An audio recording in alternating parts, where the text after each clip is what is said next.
et bienvenue dans le Club Éco d'Objectif Aquitaine. Nouvelle émission aujourd'hui que nous allons passer en compagnie de François Parot. Bonjour. Bonjour. Vous êtes le dirigeant et fondateur d'une agence bordelaise qui s'appelle Côte Ouest, qui est spécialisée dans la communication par l'événementiel, qui a 20 ans, si je ne dis pas de bêtises. Tout à fait. Bon, Tout à fait. comment s'est créée cette aventure finalement en 93 donc? Alors en 93, moi j'avais un parcours dans le spectacle vivant, puisque j'ai été un des organisateurs plutôt logistique et technique du festival Sigma, qui était un festival culturel historique à Bordeaux. Et puis bon, Sigma a vécu. Je suis parti, j'ai organisé des tournées, notamment avec le danseur Patrick Dupont, donc là des tournées un peu partout dans le monde. Paris, Barcelone, d'autres grandes villes. Et puis, fort de toutes ces expériences-là, je suis revenu dans ma ville et j'ai eu envie de monter une structure pour organiser des événements publics et culturels au départ. Et c'était un peu de toute façon l'époque de la naissance de l'événementiel comme un vrai outil de communication. Et donc ce métier a grandi avec moi, j'ai grandi avec ce métier, quoi. Avec qui travaillez-vous finalement? Des comptes publics, avec des entreprises? À qui s'adresse Côte Ouest? Alors, aujourd'hui, on s'adresse majoritairement quand même aux institutions, beaucoup de commandes publiques, offices de tourisme, mairies, conseils généraux, conseils régionaux, certains ministères, mais aussi des clients privés. Alors bien sûr le monde du vin, qui est forcément dans notre région un gros client avec le CIVB, des grands châteaux, des fêtes, des salons autour du vin, mais pas seulement, puisque le secteur bancaire, il y a une décentralisation quand même ici qui existe, donc notamment certaines banques qui sont relativement indépendantes peuvent décider elles-mêmes de communiquer par l'événement, et puis un petit peu le secteur aérospatial avec lequel on travaille pour des anniversaires, des journées portes ouvertes, des choses comme ça. Avec une volonté en tout cas pour l'agence de moins en moins dépendre de la commande publique.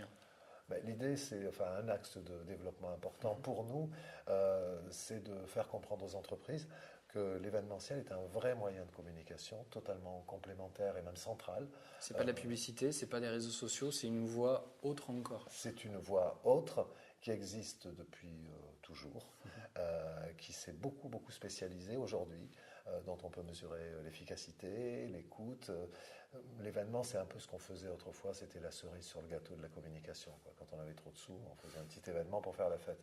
Mais on ne fait pas des événements que pour faire la fête, on fait avant tout des événements pour une communication par la preuve et une communication par la rencontre. Et je crois que ça, c'est essentiel aujourd'hui, où le matraquage de pub, je crois que les gens en reviennent beaucoup.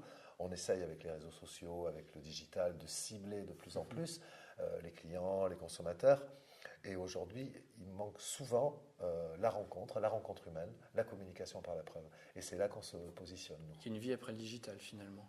Il y a une vie après et avec le digital. D'accord. Une vie tout court, d'ailleurs. Peut-être un point important à rappeler, un tarif qui reste abordable pour une PME, par exemple. L'événementiel n'est pas réservé finalement à de très grandes banques. L'événementiel, c'est pas la communication bling-bling. C'est vraiment de la rencontre des hommes avec les hommes, du temps contact, du temps efficace. Et ça n'est pas forcément à des prix très chers. C'est souvent bien moins cher qu'une campagne de pub, qu'elle soit classique ou digitale.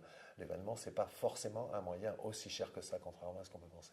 On parlait de stratégie tout à l'heure. Je crois que vous réfléchissez aussi à des alliances potentielles avec d'autres acteurs. Est-ce que vous pouvez nous en dire un petit peu plus? Alors oui, sur le principe, ici, je trouve, dans cette ville, on est assez esseulé, on n'a pas trop la culture du groupe, et pourtant en matière de communication, c'est essentiel. On est bon dans ce qu'on fait, enfin j'ose le croire, puisque la durée semble le prouver. 20 ans de pérennité, une quinzaine de permanents, donc ça veut dire quand même qu'on travaille, qu'on est fiable.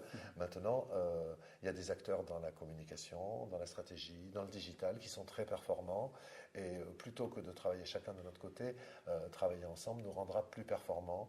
Donc on est en train de penser à ce type d'alliance-là, avec certains qui sont ouverts, qui ont envie de partager. Donc on est plutôt dans cette stratégie-là aujourd'hui. Est-ce qu'on peut citer en exemple quelques réalisations de ces dernières semaines, ces derniers mois par exemple, qui vous ont marqué peut-être?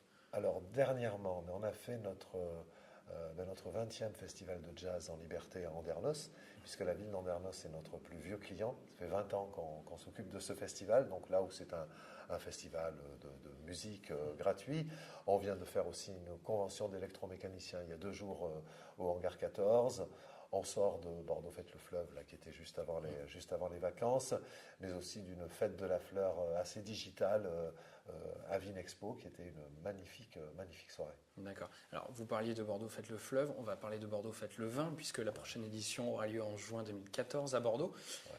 Allez, qu'est-ce qu'on peut en dire déjà? J'imagine que vous travaillez dessus, peut-être pas à l'année, mais pas loin, j'imagine. On est déjà largement dessus, puisque le principe de cette grande manifestation qui nous a structurés, qui nous a fondés, parce qu'on a aussi appris notre métier avec Bordeaux Grands Événements, avec lequel on est vraiment en alliance depuis des années, sur un travail qui est de plus en plus complexe, puisque les événements publics, ceux-là au moins sont de plus en plus lourds, posent des problématiques diverses, des problématiques logistiques, techniques, hygiène, sécurité, qui doivent être, on se doit d'être exemplaire sur ce type de manifestation.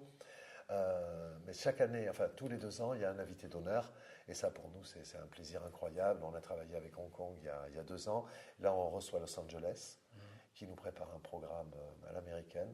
Et là, alors, je ne peux pas tout dire, mais ce qu'on prépare est géant. Et donc, ça va être formidable. Bon, en attendant, merci beaucoup François Parot de nous avoir rejoints sur ce plateau. Bonne préparation de Bordeaux Fête le Vin, mais de tout ce qui va avec aussi. Bonne journée. Merci de nous avoir suivis dans le Club Éco d'Objectif Aquitaine. À demain pour une nouvelle émission.